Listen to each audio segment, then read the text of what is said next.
style.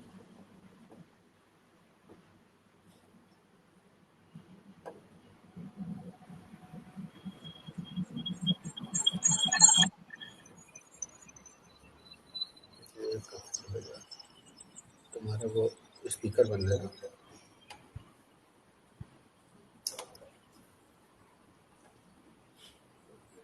अच्छा mic तो यही चल रहा है।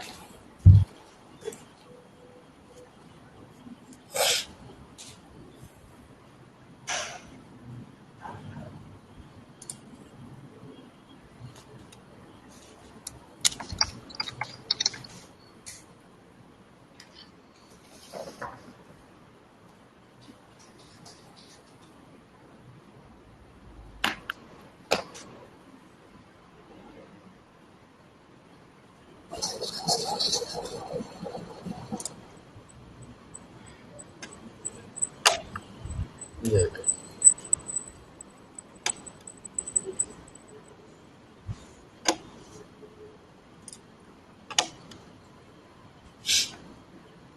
okay. Good evening, ladies and gentlemen. This is Ravi Gotwal from Churchgate Partners, and on behalf of India Mart Intermesh Limited, I would like to welcome you all to the company Q1 FY22 earnings webinar. As a reminder, all participant line will be in the listen-only mode, and there will be an opportunity for you to ask questions once the presentation concludes. Joining us today from the management side, we have Mr. Dinesh Agarwal, Managing Director and Chief Executive Officer, Mr. Vijesh Agarwal, Whole-Time Director, Mr. Prateek Chandra, Chief Financial Officer, Mr. Puneet Gupta, Vice President, Strategic Planning and Investor Relations. Before we begin, I would like to remind you that some of these statements made in today's webinar may be forward-looking in nature and may involve risk and uncertainties. Kindly refer to slide number 3 of the earnings presentation for the detailed disclaimer. Now I would like to hand over the call to Mr. Dinesh Agarwal for his opening remarks. Thank you, and over to you, sir. Thank you. Good evening, everybody, and welcome to India Mart's Q1 FY22 results conference call. I hope you all and your loved ones are staying safe and healthy.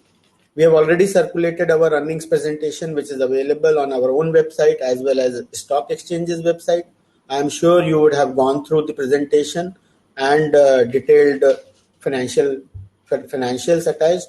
I would be happy to take any questions afterward.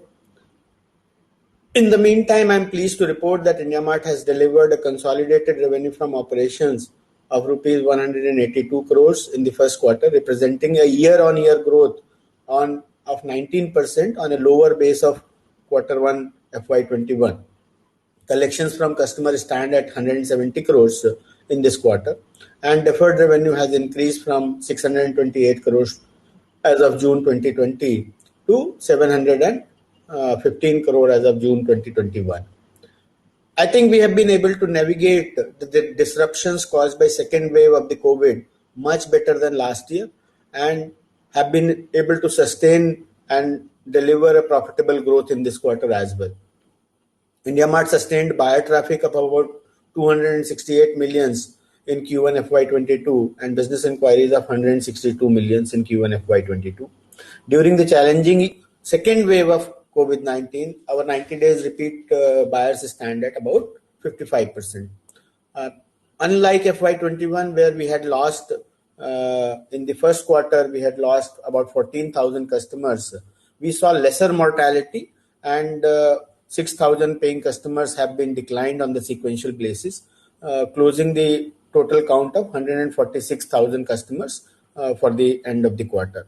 We remain committed to enhance our value proposition and deliver value to our customers through organic and inorganic initiatives. As communicated earlier, in line with our strategy, we have made certain progress in the areas of accounting, logistics software, distribution management, SaaS, and order management.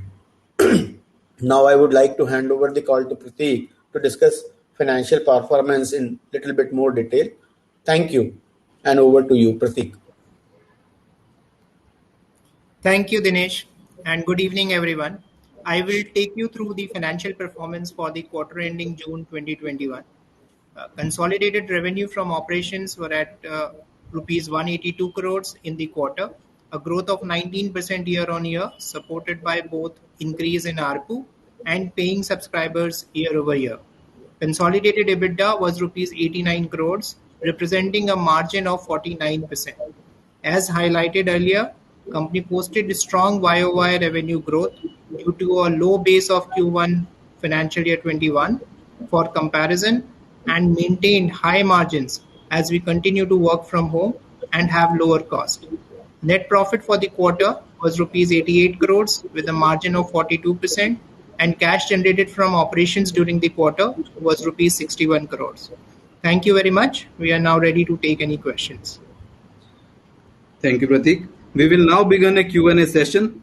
Please allow camera and microphone access if you wish to ask a question and use the raise hand option.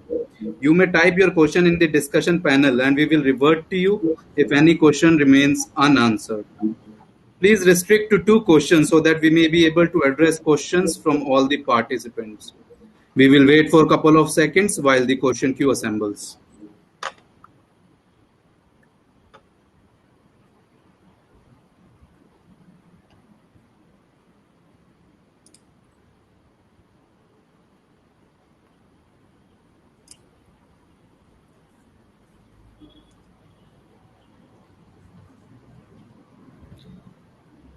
I repeat once again.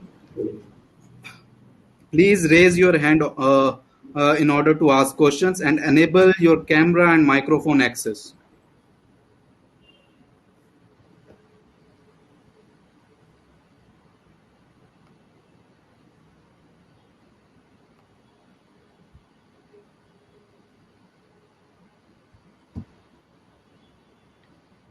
So first question is from the line of Amit Chandra. Please go ahead.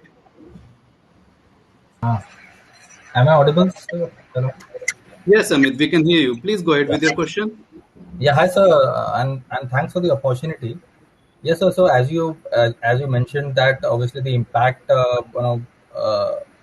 has been lower as compared to the first wave. But how do you see it in terms of the impact that we have seen in in the various pockets? Maybe if you can comment, what has been the impact on the monthly and on the yearly package users, okay? And as we see that we have seen sharp jump in realizations. So how do you actually read that? So what has actually actually this thing led to the increase in the realizations? So if you can provide some clarity on that, then I have a follow up on that.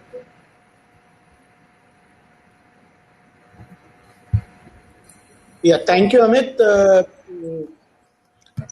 As you can see, last time also we had reiterated this fact, and this time also, most of the customers that pay us monthly, they are the immediate ones who we come to know immediately because their monthly payments are not received and they are removed from our customer count. So even the last time and even this time, I think almost 80-90% of the total customer that we decline is coming from the silver monthly bucket only. And most of the other customer buckets have either more or less filled up from the new upgrades or have signed up. So there we have not seen much of decline. Now, coming to your second question on the realization, as you know, the total revenue itself has been increasing, which is coming from the deferred revenue. Deferred revenue last quarter had increased substantially, and so is the revenue for this quarter. And it is divided by the number of customers this quarter. And since most of the customers which are downloaded or which are removed are the lowest ARPU customers, and that is why you see a sudden jump in the average revenue realization per customer for the quarter. I believe that is just a quarterly aberration, and as soon as we will recover this customer base, that will normalize back again to a 45,000-46,000 rupees. Okay, okay, sir. Thanks for the clarification. And also, sir, in terms of your investments that you have planned, for the rest of the year, and like what kind of recovery you're seeing. So based on that, look, can we expect like upfronting of some of the investments that we have been doing in terms of sales and marketing, in terms of also sales cost, because that has been coming down, like consistently. So, based on the market conditions, and like based on the recovery that you're expecting, how do you see the how do you see the this thing cost going forward in terms of your investment in sales and marketing, and hirings, and in terms of your also sales cost, and also in terms of the increasing competition, like maybe some of the competitors are spending huge amounts of money on advertising. So are we seeing any impact of that on, say, traffic, or in terms of any of our clients, like like shifting from India Mart to the competition or something of that sort, if you're experiencing? Yeah. So since you have asked two, three questions, let me try and answer them one by one. So first one, let us see we have been telling this that in the October, November, December quarter itself, that we could not do hiring in the first two quarters of the last financial year, and we wanted the office to open before we start hiring. However, that did not happen until Diwali. So post Diwali, we started to hire number of people, and that could be seen as in this last quarter we have been able to increase total employee on the rolls of India Mart from 2,700 to about 2,982. Uh, January, February, March was good months where we could do the campus interviews, do the other interviews, and hiring was good. However, as you know, April and May were pretty bad for everybody. Many of our employees and many of people were very suffering. So I think there could be a little bit of a dent on the speed of hiring that we could do. But other than that, we definitely are committed to get back to our employee numbers, and especially on the sales and servicing numbers as soon as possible over the next 2 3 quarters. Uh, the second question that you asked was in terms of the cost guidance that we have been giving very similarly, that we used to have a pre-pandemic cost of about 115 crores, and we believe that it had come down all the way to 180 crores, which has now 280 crores, which has Yeah, it slowly, is also. slowly increased from 80 to 85 to 90 to 95 crores, and we continue to guide that it will remain in the range of 100 to 105 crores. Now the competitor advertising, uh, I think yes, you are referring to the recent advertising done by them on the IPL thing, but look at our buyer side traffic, and the buyer side traffic remains steady. So I don't think advertising has led to any distraction on that side, and we will continue to evaluate. We have a good profitability as well as cash balance, and we will not be shy of advertising if at all needed at any given point of time. Thank you. Yes, sir.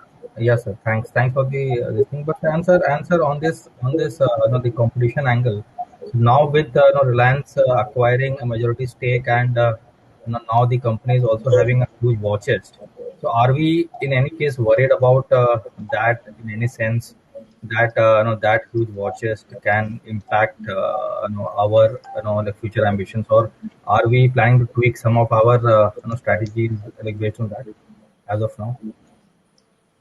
I think we will maintain the same stance as earlier.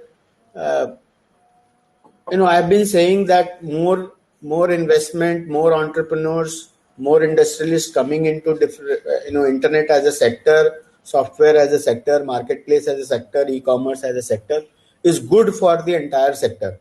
Suddenly in the last 2 3 years, the number of internet users have gone up tremendously, and their needs have gone up tremendously in terms of software needs, in terms of commerce need, in terms of, and there are huge opportunity today to channelize different kind of things, and I don't think it will be possible for a single India Mart or a single Just Dial or a single uh, Google or a single Reliance to do that. Many more people and many more entrepreneurs and talent and industrialists would be welcome in that side. Having said that, yes, Just Dial was always a very different business than our B2B business. They had recently announced entry into B2B. We haven't seen yet much of the traction on that side or haven't heard anything, but we remain cautious and keep monitoring the situation properly. At India Mart, I think our focus will remain to see how do we continue to increase our network effects by way of more buyers and more suppliers coming there, and the supplier behavior data and the buyer behavior data that we gathered over a period of last 10 years and every year that we gather with 55% repeat visit, that we will use towards behavioral matchmaking using AI and ML and different data techniques. Also, as you can see, we are slowly and slowly expanding our ecosystem to go beyond just discovery towards uh, financial accounting, towards logistics technology, and towards distribution management or order management side. And we continue to look for more organic as well as inorganic opportunity. Within India Mart, organically also, our lead management system has been slowly and slowly going towards becoming a conversational commerce platform. And we continue to work slowly on that bit by bit. I'm sure these things will result. Hope that answers your question. Yeah, sir. And thanks and all the best, sir. For this. Thank you. Next question is from the line of Amit Jeswani, Stallion Asset. Please go ahead. Hi, Dinesh ji. Dinesh ji, when I look at your vertical things, you've done everything perfect. When I look at website views, RFQs, number of buyers, sellers, you've created a great platform. So you're perfect horizontally. But do you think we've been very conservative or not going vertical? I mean, getting into newer products which can solve large customer problems because you have massive numbers of customers, probably the largest. What we are doing right now is the very small scale things. Your customers need accountings, they need websites, they need a lot of these SMEs need to get digital, and you have a platform. Do you think, because we have capital, do you think we need to hire the right kind of skill from places like Zoho, etc., to get that thing rolling? The vertical. So my question is more on the verticalization of India Mart, not on the horizontal things. Horizontal things, sir. Now it's an automatic platform that you have created. So my ideas are more based on how do you think about verticalization and what large new customer problems can you solve? Okay, thank you. So on the, let's say, first of all, how do we expand our ecosystem horizontally? So within horizontal ecosystem, as you can see, we started with the website, we started offering them RFQ and buy lead system, we started them offering the cloud telephony, lead manager and CRM. Now we are adding accounting, logistics, order management. We already have a payment system in place. So horizontally, we have been adding multiple items and we have been investing into multiple items. You are right.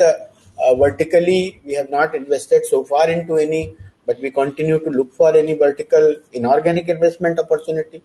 On the other hand, if you look at internally, we have, last year also I said that previous to pandemic, a more or less very little category focus was there within India Mart.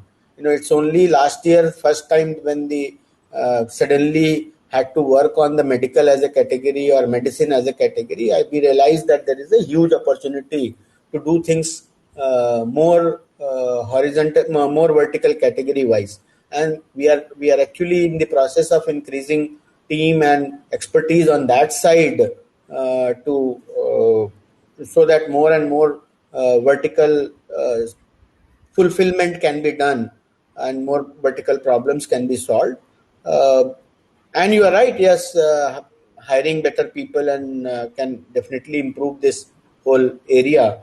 And the better we are able to hire and better we are able to execute, that is how we will go. But to answer your question, we are looking at vertically inside the category management, and also we are expanding horizontally slowly. Right, right. Dinesh, last time when we had a conversation, you were speaking about 5 to 10x growth in next 5 to 10 years. Have you set like a roadmap for it? That, you know what, I'm at 1.5 lakh customers. I need to go to 7, 8 lakh customers in the next 5, 7 years. You already have a large number of customers already on your platform. Of course, they're not paying. But do you have you set like a roadmap, or does it include many vertical things in that kind of goal that you've set? Yeah, so I think as a broad strategic roadmap, we have shown you that we would have a core SME business and the medium and large enterprise business, and then fintech, SaaS, and vertical commerce. However, if you ask me, do I have a business plan broken quarterly on that? We don't yet. We have done about 5 investments in different sectors so far, inorganically. At the same time, we have done organically into 3 sectors, whether it is payment or whether it is CRM lead management or whether it is order management. So I think give us some 2 3 more quarters when we will be able to give you a slightly more deeper insight on how does the growth will look like. I think we would have given you a better insight if the April May would not have happened, but everything was started to fall in place in JFM. But I think April May was a big surprise. Right, right. Dinesh, what is, according to you, except discovery, what is the biggest problem of your customers? Like, these are SMEs largely who are your customers. Would you say fintech? Would you say more on the logistics side? That is where our large focus, because there are large profit pools you can target.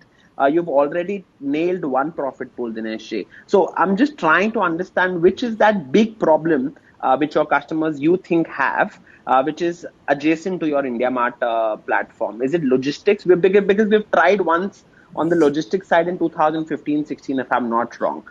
So if you can also help us understand what stops us getting more on the logistics side also, so that we control the ecosystem better. So I think we have conveyed it multiple times. So if you look at this particular slide, the dark blue ones are the areas which we have already worked upon and continue to improve upon. The light blue ones, there are 4 areas which have been defined. One is the payment, the second is the logistics, technology and tracking, the third is transaction financing, and fourth is the enablement of business. I think on that side, enablement of business is a lot more fragmented because multiple different SaaS and multiple different solutions are to be integrated. It is not just one big ERP that you can acquire and SMEs will start using it. Unlike and similarly on the logistics side, the medium enterprise uses very different logistics technology that as compared to a D2C brand. So Shipway, where a Shipway fits into a D2C logistics help, Super Procure fits into a slightly more larger size, medium to large enterprise logistics and transportation front. Payments front, we have been building organically, and we are continuing to look for more partners on that. As I showed, credit and transaction financing, we tried doing some small pilots before the pandemic, but after the pandemic, immediately I think everything went onto the back burner.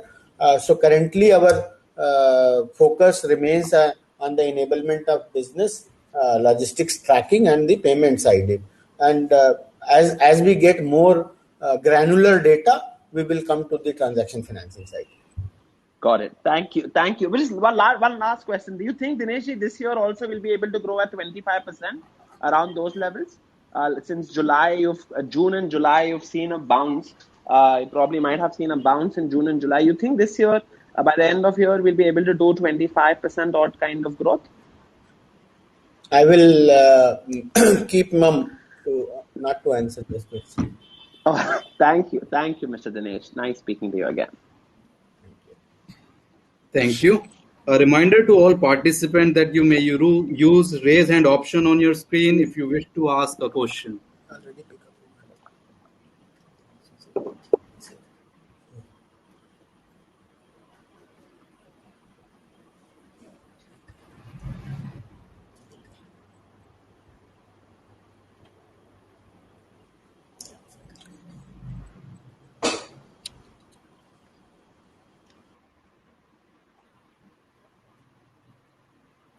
So next question is from the line of Mohit. Please go ahead with your question. Hello, hi, good evening. Am I audible?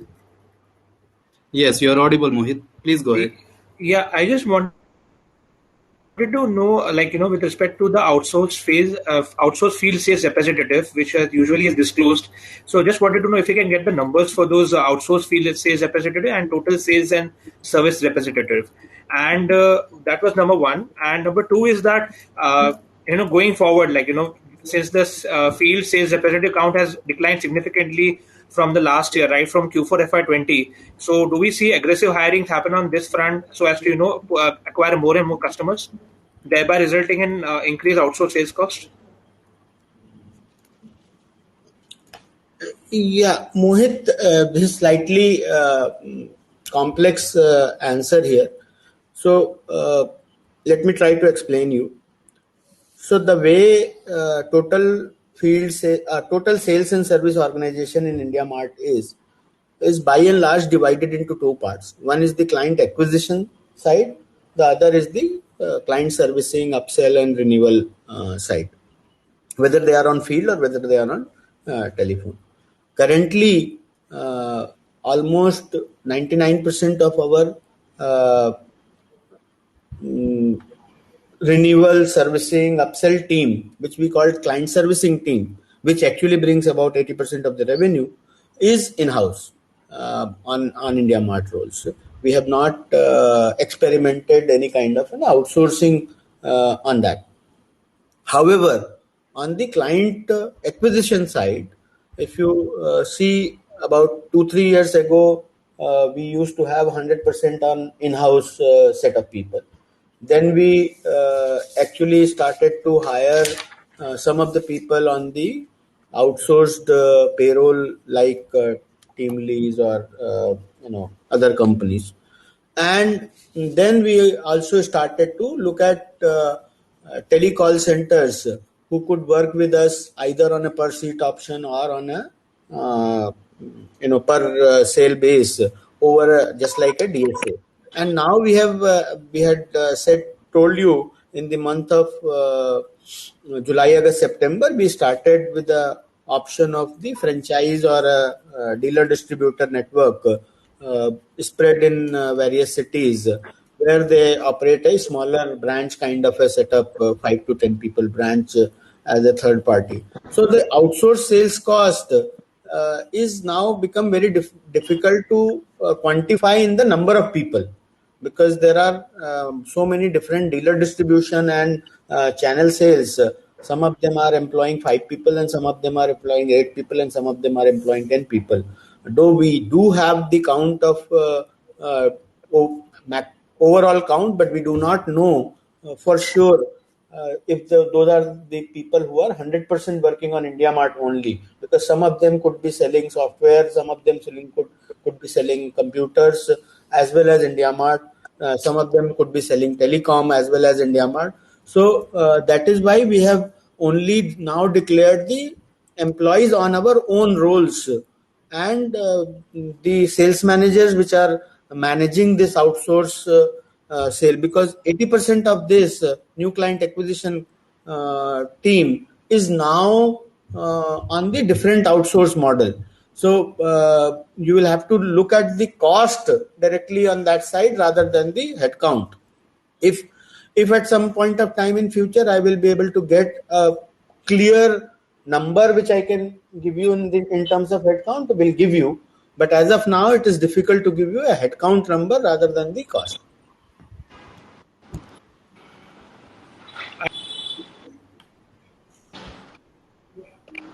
Understood. Thank you for that. Thanks. Thank you.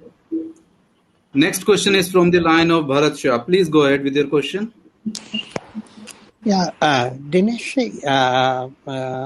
in continuing from an earlier question, and there are many things that we have done well, and then there are others where we have taken some baby steps, and then there are areas which are where we are aspiring to be something, but as yet have not commenced or taken any steps.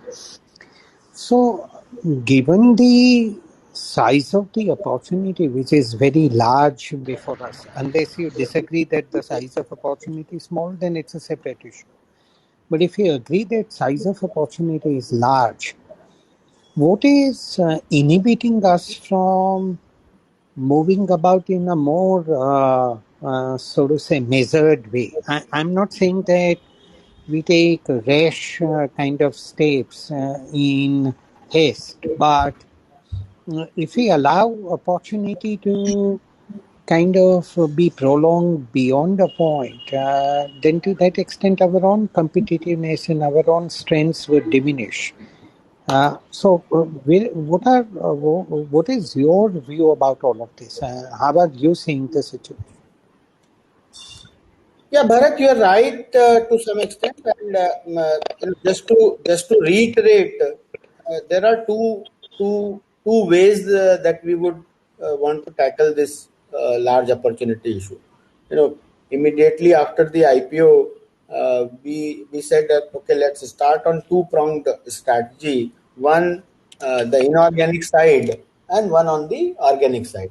On the inorganic side, we did one or two investment, and then this whole last 15 months pandemic had happened. Though we continued to do the more inorganic investments in the last 2, 3, 4 months after the first 6 months of the pandemic. On the organic side, we have been telling you that our conversational commerce part is shaping up well on the lead management and CRM side. However, you see very little happening on the payment and transaction financing side. I have told you that. Hello. Hello.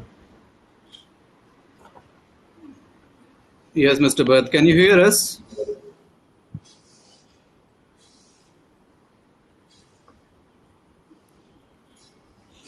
Mr. Dinesh, you may please continue. Yeah.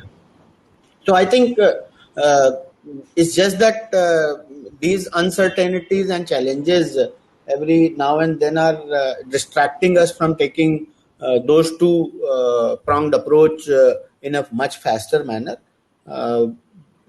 That's the only thing you can say. But I fully agree that we should be looking at these opportunities, both organic and inorganic, in a measured as well as rational way, faster rational way, and we do not want to go irrational and rash increasing.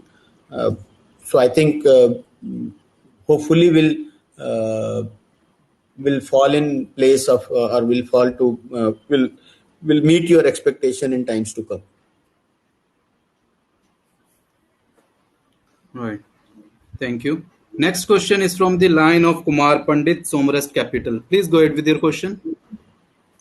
Hi, thanks very much for the call and congratulations on the results. I just have a couple of questions. The first one is, could you just explain the dynamics behind the Mr. Kumar, ARPP? could you please speak a little bit louder? Yes, of course. Is that better? Yes, please continue. Great. I just wanted to understand the dynamics behind the ARPPU growth in spite of the decline in paying subs, and whether you think these dynamics are sustainable and whether these trends are sustainable over the near to long term. Thank you. Yeah, Mr. Kumar, I think I've already answered that question. Due to sudden decline of the number of customers, mostly from the lower ARPU segment, this suddenly looks like an aberration. I have already answered that once we start the customer base growth and recovery on that side, it will come down to the usual 45,000-46,000 rupees. Thank you. Apologies, I missed the early part of the call, and that you mentioned that. So thanks for clarifying that. Do you have any other question, Mr. Kumar? No, that's fine for the time being. Thank you. Thank you. Next question is from the line of Sudhir, ICICI Security. Please go ahead. Sure. Thanks for taking my question. Now, firstly, in terms of the cost structure, right? You spoke about, let's say, reorganization or restructuring of the sales team into 2-3 different models, and accordingly, our cost structure may have changed a bit. And we have also been seeing some of the COVID-led cost tailwinds for the time being, in terms of, let's say, a higher mix of telecallers rather than put on seats, so on and so forth. So when we reach the steady state, let's say when COVID is behind and when we reach the steady state, how do we think about the steady state margins at an EBITDA level? I think I've already given that answer earlier also. We used to be at 30% odd margin, closer to 30% margin. And, we had saved about 20 odd percent or increased the margin by about 20 odd percent.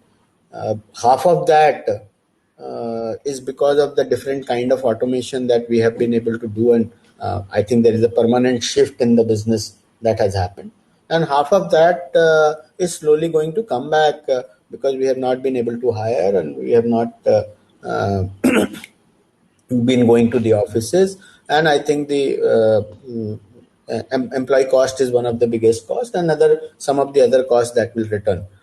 So I would say that if you take that into account, from closer to 30% margin, I think will be more closer to 40% margin in this steady state. Got it, Dinesh. And the second point on the buyer side traffic or business inquiries delivered, so on and so forth. This quarter, I think there is a bit of buoyancy we have seen. So is a decent part of this led by, let's say, people searching for product categories like oxygen concentrators or oxygen cylinders, so on and so forth?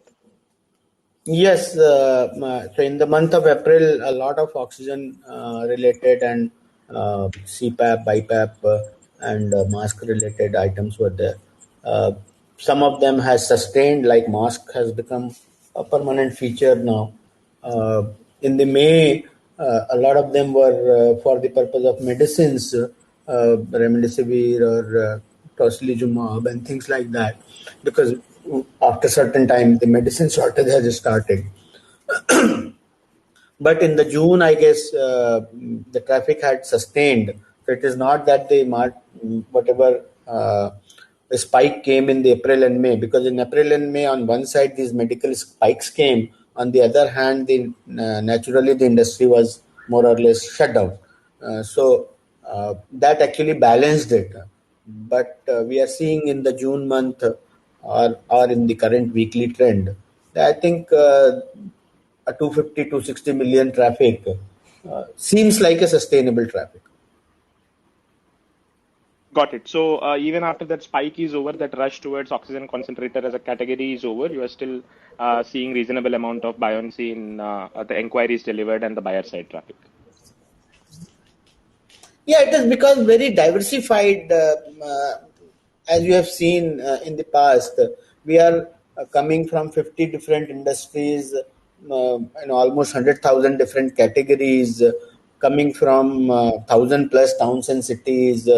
Tier 1 cities only contribute about 33% of the buyer traffic. Tier 2 city about 25%, and then tier 3 and 4 is actually increasing now at 41%. So we have a very well diversified traffic across fashion, apparel, garment, chemical, fertilizer, medical, agro, machinery, and everything. So I guess we have seen even on a monthly basis, if you go and look at any of the indicators at Alexa or SimilarWeb, the traffic is maintained, and we believe that there is a permanent shift has happened towards internet adoption, and IndiaMart has proven to be a go-to place for people. Yeah. Got it, Dinesh. Thanks and all the best. Thank you, Sudhir. A reminder to all the participants that you may use raise hand option on your screen if you wish to ask a question. Next question is from the line of Bharat Shah. Please go ahead, Bharat.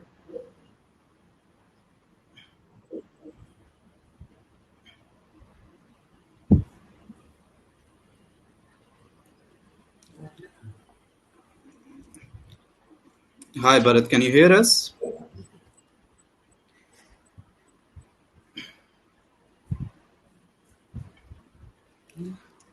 A reminder once again to all the participants, please use raise hand option on your screen if you wish to ask a question.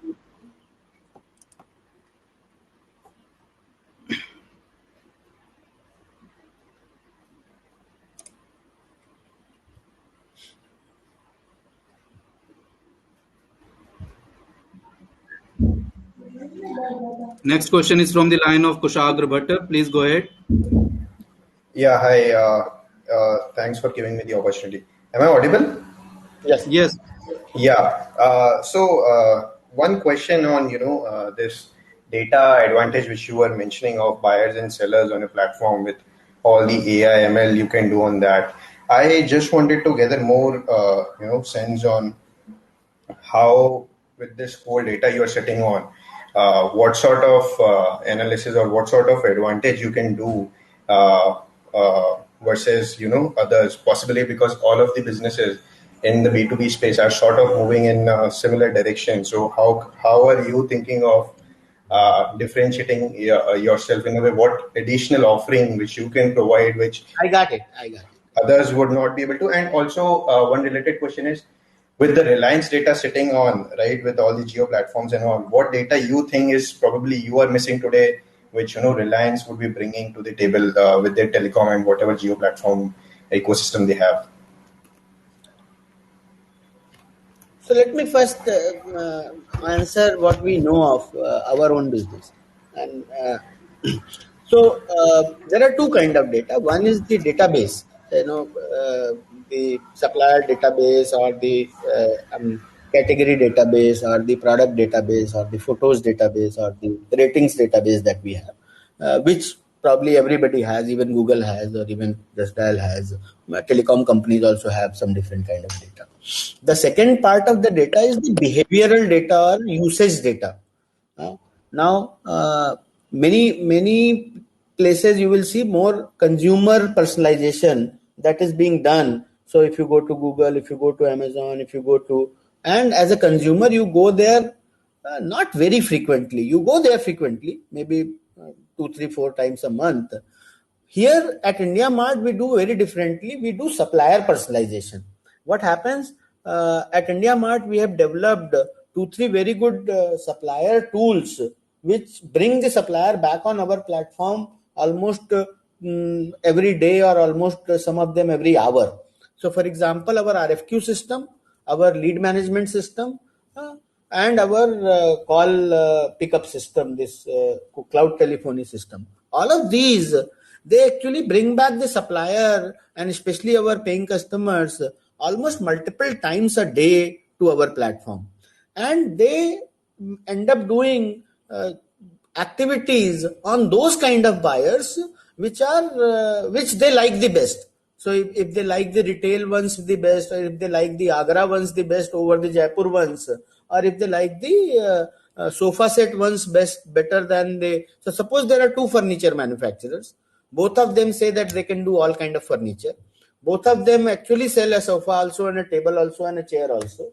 However, the supplier one likes sofas because he has some expertise in sofas, and he keeps coming and checking out RFQs of sofas and checking out replying leads to the sofas very frequently. However, the other guy is doing, say, office chairs very frequently. So that we know that both of them are furniture manufacturer, but he is a sofa set specialist, and he is the other one is a office chair specialist. This data is not available with most other platforms, and they are not even gathering this. Similarly, we know location affinity. Similarly, we know price point affinity, and similarly, we know quantity affinity.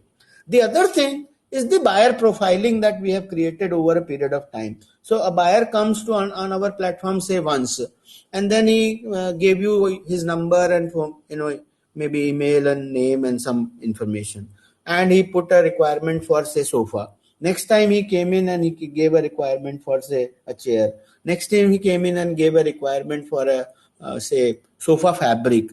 So we know that he is probably a sofa set integrator or a sofa set fabricator, and we display that to the suppliers. So it's an enhanced buyer profile that we have gathered over a period of time because the buyers have been repeating on our platform at 55% rate. So these are some of the special insights that we gather, and thereby we use them in the matchmaking. So we know by behavior that he likes retail leads. We know by behavior that he do not like retail leads. We know by behavior that he is an exporter. We know by behavior that he is an exporter or he is a local only manufacturer. So we know all of these because of this data that we collect every day in, day out. And the data sources are RFQ consumption, are lead management where callback and replies happen, and the PNS system. And all of these data sources, obviously over and above there is a product data which is there available. So that is a very specific data that we are referring to. And anybody will tell you that the relevancy is far more better at IndiaMart than at any place else. Okay. And second part of the question, like what data you probably would be missing today, which Reliance is able to provide. Any sense on that, or you won't be able to comment on that? We have not been tracking Reliance. We have not been tracking JioMart. So we know only a little about just that. Now that this development has happened, we will start to study that more in detail as and when more details are revealed, and we'll try to see where we need to act, and we'll keep a close watch on the developments happening, and then start to build our strategy accordingly. Sure. Last question on the ARPUs thing. So is this the correct understanding when I break it up, the ARPUs, that the platinum customers, the top 10% suppliers on your platform, the ARPUs for them have kind of moved from almost 1,80,000 to almost north of 2 lakh rupees. So is this the correct understanding, first of all? No, sir. I think what happens is the way our revenue recognition works. Prateek, you would like to explain the way our revenue recognition works. It comes from the deferred revenue. So, right.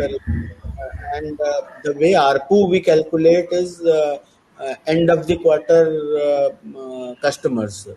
So the total revenue recognized during the quarter divided by the end of the quarter customers. And that is so that this does not mean that the ARPU has increased dramatically in a particular segment. It is purely because there has been a sharp decline in the number of paying customers by 6,000, and that is why it is reflecting. It is also reflecting that most of the decline has happened at the bottom of the pyramid.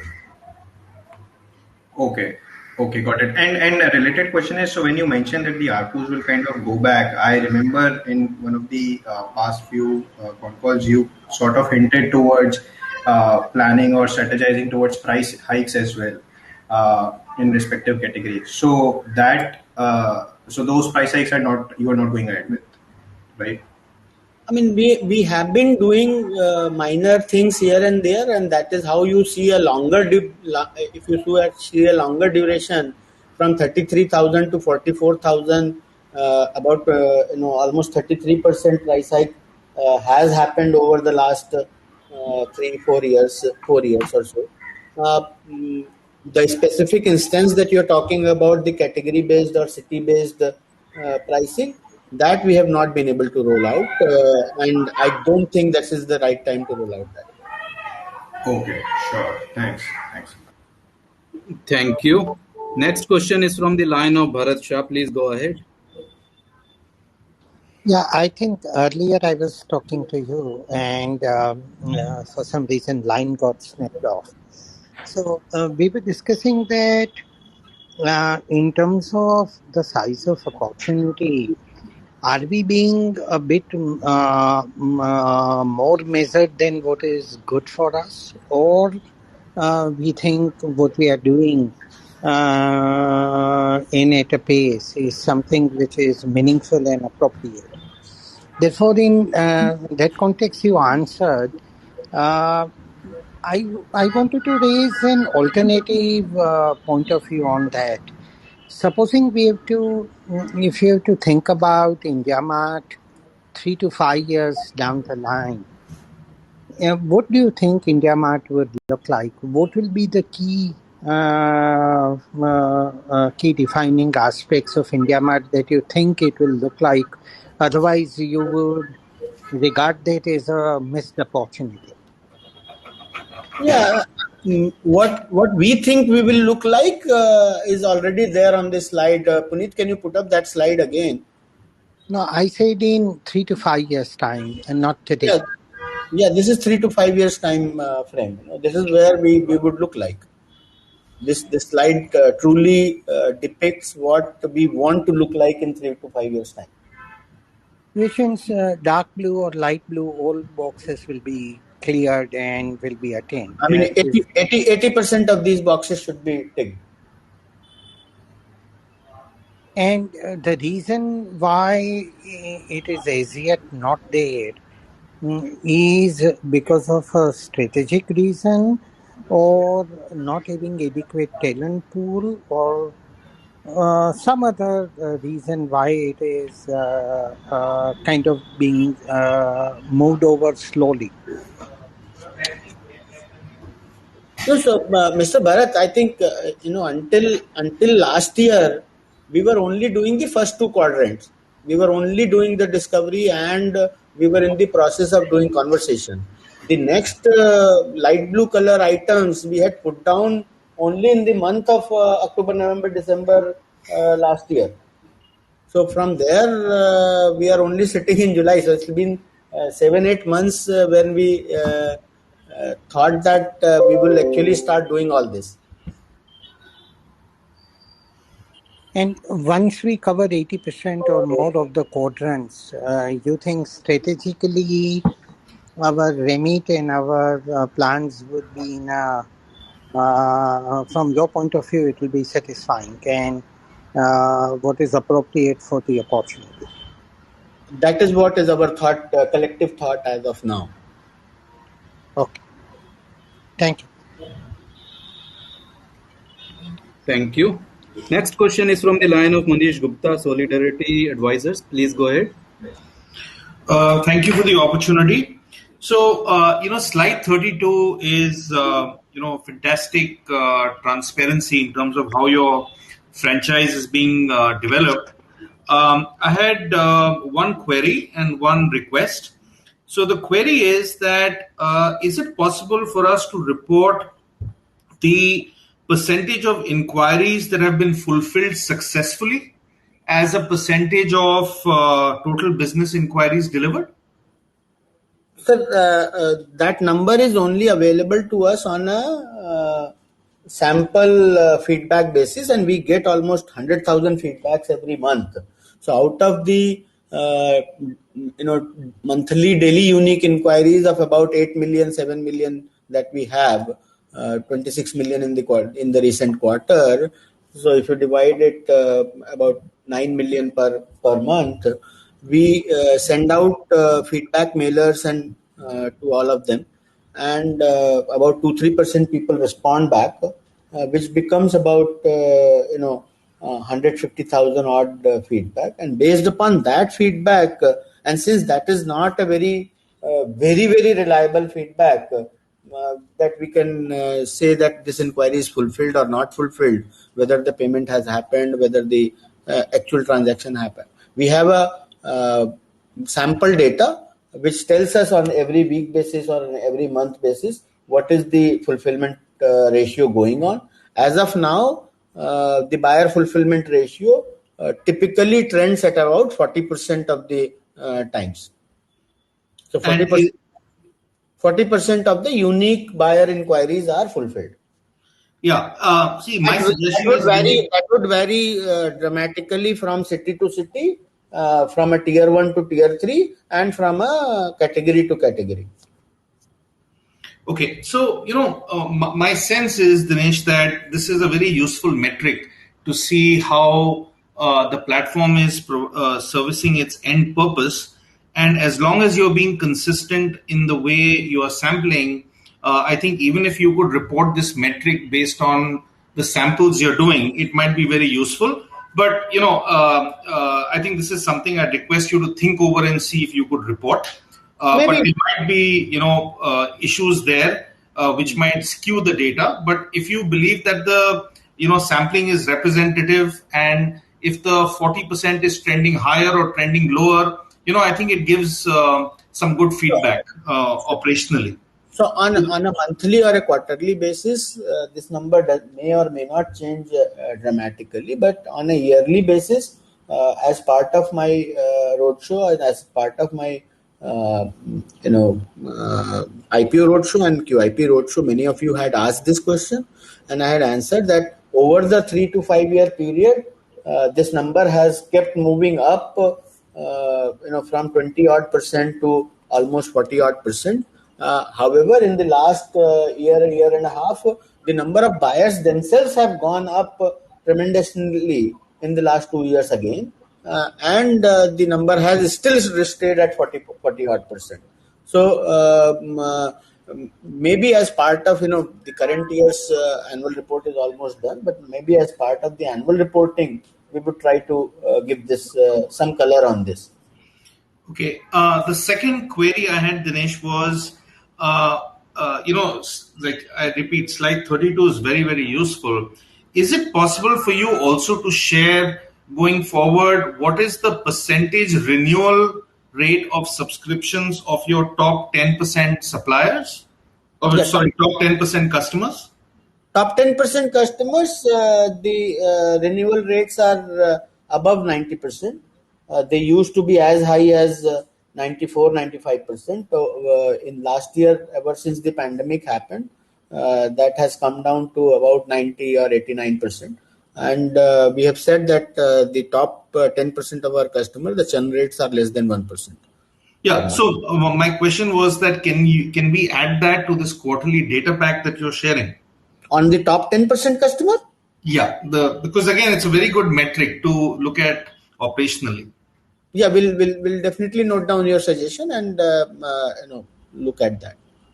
Last question I had was, in your employees, the product and tech employees, that seems to be flat or going down. Anything to read into that?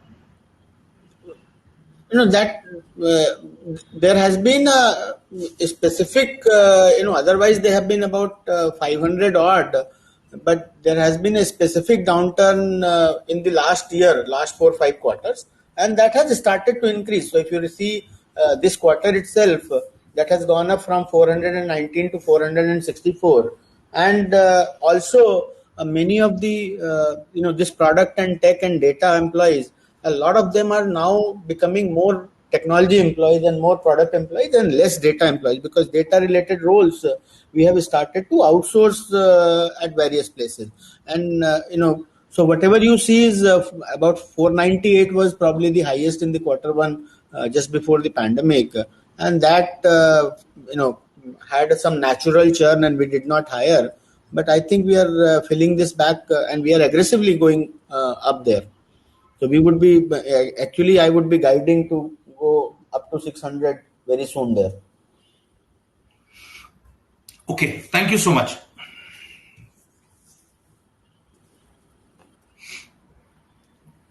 Thank you. With this, we come to an end of the Q&A session. I now hand over the call to the management for their closing remarks.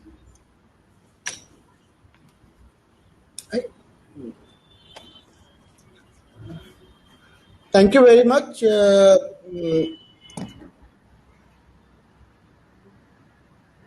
I really feel elated that you guys have a lot of interest in and a lot of confidence in the opportunity size, and that gives us a lot of inspiration and confidence that we have a lot more to execute and a lot more green grass ahead of us.